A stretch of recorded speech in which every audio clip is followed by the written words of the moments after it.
안녕하세요. 9월 25일 아침 묵상을 시작하겠습니다. 오늘 본문은 예레미야서 36장 20절에서 32절까지 말씀입니다. 오늘 본문에는 여호야김 왕에 대한 이야기가 나옵니다. 여호야김은 요시야 왕의 둘째 아들이었죠. 그는 유다 18대 왕으로 25세 때 즉위를 해서 11년간 유다를 다스립니다. 제가 어제 갈그미스 전투에 대해서 말씀드렸잖아요. 이 갈그미스 전투가 여호야김 왕과 상관이 있는데요. 이 갈그미스 전투는 고대 세계사의 분수령을 가르는 아주 큰 전쟁이었습니다. 당시에 패권국들이었던 애굽과 바벨론 사이에 전략적 요충지였던 이 가나안 땅을 차지하기 위한 그러한 전투였는데요. 오늘날 미국과 중국처럼 그렇게 세계적인 그러한 전쟁 중에 하나였습니다. 여호야김은 애굽이 세운 왕이었기에 애굽에 충성하며 애굽의 뒷배를 의지했습니다. 그렇지만 예레미야에게 하나님의 말씀이 임했던 여호야김 4년에 이 갈그미스 전투가 발발을 하는데요.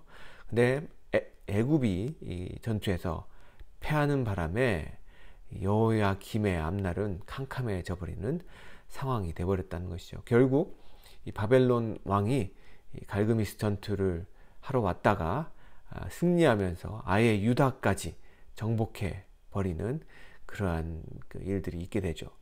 그래서 결국에 주전 598년에 여호야김이 사로잡히게 되고요. 쇠사슬에 결박돼서 바벨론으로 끌려갑니다. 그의 죽음은 어땠을까요? 그의 죽음은 왕의 예우를 받으면서 그렇게 무덤에 안치되었을까요? 아니요, 그러지 않았습니다. 그의 죽음은 시체가 구덩이에 던져져 버려지는 아주 비참한 최후를 맞이하게 됩니다. 원래 여호야김의 이름은 여호와께서 세우셨다라는 뜻이지요. 신앙 좋은 아버지 요시야 왕이 그렇게 이름을 지었던 것 같습니다. 하지만 그는 여호와를 생각하지 않았고 심지어 하나님의 말씀을 무시하는 그렇게 아나무인 같은 왕이었습니다. 그러한 모습을 오늘 본문 21절부터 23절까지 볼 수가 있습니다. 왕이 여우디를 보내어 두루마리를 가져오게 하며 여우디가 서기관 엘리사마의 왕의 방에서 가져다가 왕과 왕의 곁에 선 모든 방백의 귀에 낭독하니 때는 9월이라 왕이 겨울 궁전에 앉았고 그 앞에는 불피운 화로가 있더라. 여우디가 3편 4편을 낭독하면 왕이 소도로 그것을 연하여 베어 화로불에 던져서 온 두루마리를 태웠더라. 하나님의 말씀이 읽혀지면 그것을 읽는 즉시 조각조각 내서 불에 태워버리는 그러한 모습을 지금 여호야김이 보여주고 있는 것이죠. 이러한 불신앙적인 그의 모습은 그의 아버지 요시야의 모습과는 굉장히 대조적입니다. 요시야도 이렇게 하나님의 말씀을 들었던 적이 있었거든요. 열왕기하 22장에 보면 성전 수리 중에 여호와의 율법책을 발견하게 되고 그 율법책이 낭독되자 그 말씀을 듣고 있을 때 요시야는 옷을 찢으면서 회개하는 모습을 보입니다. 그는 두루마리를 읽고 하나님의 마음을 정확하게 이해하며 이렇게 고백을 하는데요. 이 책의 말씀을 듣지 아니하며 기록된 모든 것을 준행치 아니하였으므로 여호와께서 우리에게 바라신 진노가 크도다 라며 그러한 고백으로 하나님 앞에 회개하면서 결국에 여호와의 말씀 가운데 유다를 다시 회복시키는 그런 종교개혁을 일으키게 됩니다.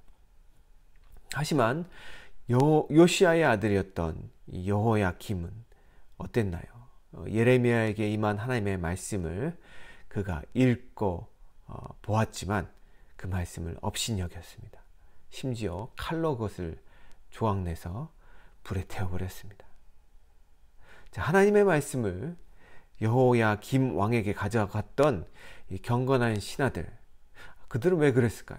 아마도 그들은 요시야를 생각했을지도 모르겠습니다. 그 아버지 요시야는 그 말씀을 들었을 때 회개했듯이 아마도 이 여호야김도 말씀을 들으면 회개하지 않을까라는 일반의 희망을 가지고 그들은 이 말씀을 여호야김 앞에 가져갔습니다.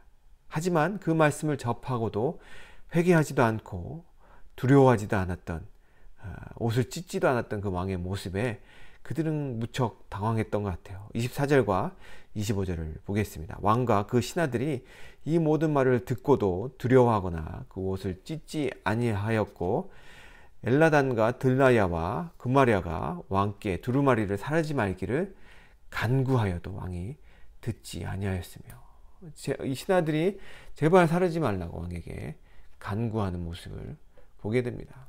그렇게 하나님 앞에서 하나님을 경외함 없이 아나무인격으로 행동했던 여호야김 왕은 결국 예레미야의 오늘 본문 30절의 예언처럼 그 시체는 버림을 입어서 낮에는 더위, 밤에는 추위를 당하리라는 예언처럼 비참한 말로를 맞이하게 됩니다. 선왕이었던 요시야 왕과 아들이었던 여호야김의 말로에 왜 이렇게 큰 차이가 있었을까요? 그들 곁에 계셨던 하나님이 다른 하나님이셨기 때문일까요? 그렇지 않죠. 그들에게 곁에 있었던 말씀하신 하나님은 동일한 하나님이셨습니다. 문제는 그들의 선택이 달랐던 것입니다. 요시야는 하나님의 말씀을 듣자 회개하는 마음으로 옷을 찢고 하나님의 말씀에 순종하려 한 반면에 여호야김은 그 말씀을 들었을 때 업신여기며 그 뜻을 헤아리지 못했던 것입니다.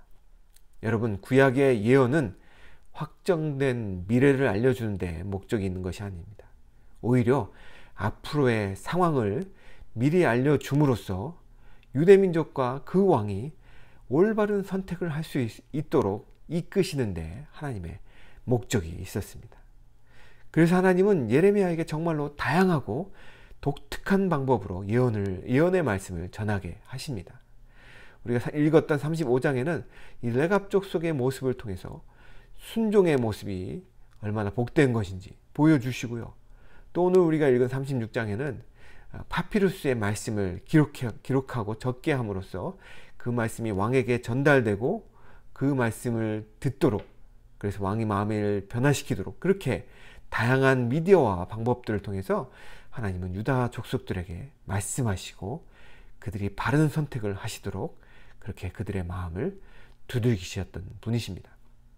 그러나 안타까운 것은 유다 민족은 그토록 많은 하나님의 사랑의 훈계의 말씀을 받아들이지 않았고 결국 불신앙과 불순종을 선택했다는 점입니다. 여러분, 오늘도 마찬가지입니다. 하나님의 말씀을 우리가 듣고 믿고 순종하는 선택을 할지, 아니면 여전히 내 생각과 내 습관과 내 상황에 매여서 교묘히 하나님의 말씀을 합리화하며 불순종하는 그러한 선택을 할지는 누구한테 달렸습니까? 우리에게 달렸다는 것입니다. 26절을 계속해서 읽겠습니다. 왕의 아들 여라무엘과 이스라엘의 아들 스라야와 압디엘의 아들 셀레마를 명하여 서기관 바룩과 선지자 예레미야를 잡으라 하였으나 여호와께서 그들을 숨기셨더라. 왕의 아들들과 신하들이 예레미야와 바둑을 잡으려 했습니다. 그러나 그들은 그렇게 할 수 없었습니다. 왜냐하면 하나님께서 예레미야 바룩을 숨기셨기 때문입니다. 사랑하는 클리프턴 성도 여러분, 하나님께 순종하는 사람은 하나님이 지키십니다. 그것은 분명한 하나님의 보호하심입니다. 또한 27장 29절까지를 보면 여호야김이 태운 하나님의 말씀은 다시 예레미야에게 임했고 바룩을 통해서 두루마리에 다시 기록되게 됩니다. 하나님의 말씀은 태운다고 해서 없어지거나 그 효력이 상실되지 않습니다. 하나님의 말씀은 1획 1점도 변함없이 하나님께서 원하시는 대로 이루어지는 권능의 말씀입니다. 사랑하는 클리프턴 성도 여러분, 하나님께서 그분께 순종하는 우리를 지켜주시는 분이심을 여러분은 믿으십니까? 또한 하나님의 말씀은 지금도 변함없이 유효한 권능의 말씀임을 여러분은 믿으십니까? 그렇다면 여러분은 무엇을 선택해야 되겠습니까? 하나님의 말씀은 그대로 이루어집니다. 또 하나님은 그 말씀을 지키는 자를 지켜주십니다.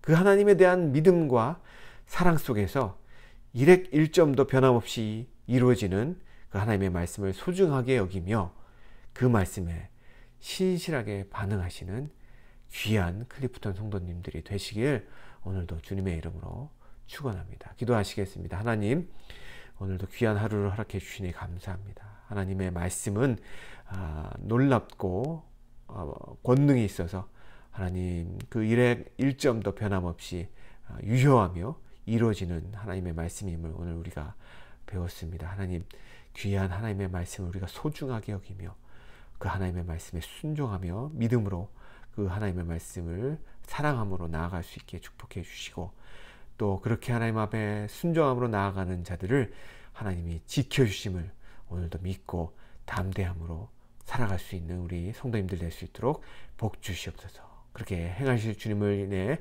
주님께 감사드리며 예수님의 이름으로 기도하였습니다. 아멘.